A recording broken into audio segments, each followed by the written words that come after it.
मुख्यमंत्री योगी आदित्यनाथ ने कहा है कि महाकुंभ से पूर्व प्रयागराज में चल रहे सभी टैक्सी, ऑटो, रिक्शा चालकों का पुलिस सत्यापन कराया जाए।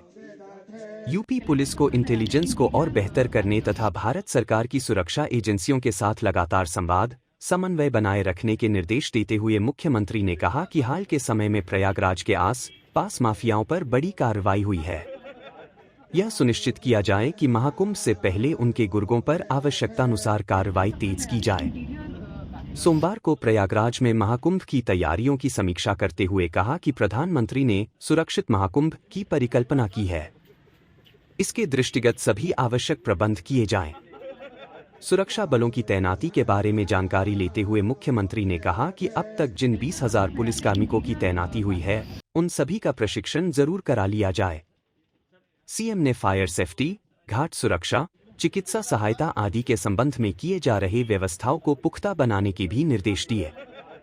सुरक्षा के दृष्टिगत एंटी ड्रोन सिस्टम की उपलब्धता भी की जाए। प्रयागराज में जाम के समाधान के लिए पुख्ता कार्य योजना तैयार करने पर जोर देते हुए कहा कि फुट पेट्रोलिंग बढ़ाए जाने की आवश्यकता है। उन्होंने निर्देश दिए कि यह सुनिश्चित किया जाए कि मेला क्षेत्र में निराश्रित पशुओं का आवागमन न हो। समीक्षा बैठक में मुख्यमंत्री ने महाकुंभ की ओर आने वाले सभी मार्गों के नवनिर्माण सुदृढ़ीकरण के कार्यों के लिए 5 जनवरी अंतिम तारीख तय की है। कहा है कि महाकुंभ में सर्वाधिक श्रद्धालु सड़क मार्ग से होकर आएंगे। अयोध्या, वाराणसी, लखनऊ और मिर्जापुर की ओर से बड़ी संख्या में लोगों का आगमन होगा। इसलिए शीर्ष प्राथमिकता के साथ प्रयागराज आने वाले सभी मार्गों के नवनिर्माण सुदृढ़ीकरण के कार्यों को पूरा कर लिया जाए। इसमें किसी प्रकार की कोताही नहीं होनी चाहिए। उन्होंने अधिकारियों को यह भी निर्देश दिए हैं कि इन मार्गों पर यदि कहीं भी अतिक्रमण किया गया हो तो कठोरतापूर्वक कार्यवाही करते हुए उसे हटाया जाए। मुख्यमंत्री ने कहा कि यह संतोषजनक है कि सेतु निगम के 14 में से 12 सेतुओं का कार्य पूर्ण हो गया है। शेष 2 का कार्य 5 जनवरी तक पूरा कर लिया जाए। उन्होंने कहा कि संगम नोज पर ड्रेजिंग के कार्य में और तेजी की अपेक्षा है। 30 दिसंबर तक यह कार्य पूरा कर लिया जाए। उन्होंने निर्देशित करते हुए कहा कि मेला क्षेत्र में जल आपूर्ति के लिए पाइपलाइन बिछाने के कार्य को प्रत्येक दशा में 30 दिसंबर तक पूरा कर लिया जाए। उन्होंने यह भी कहा कि सड़कों की मरम्मत, डिवाइडर की साज सज्जा आदि का कार्य इसी माह के अंत तक पूरा कर ले। अब तक 22 पांटून पुल क्रियाशील हो गए हैं, शेष को भी 1 सप्ताह में तैयार करा लिया जाए।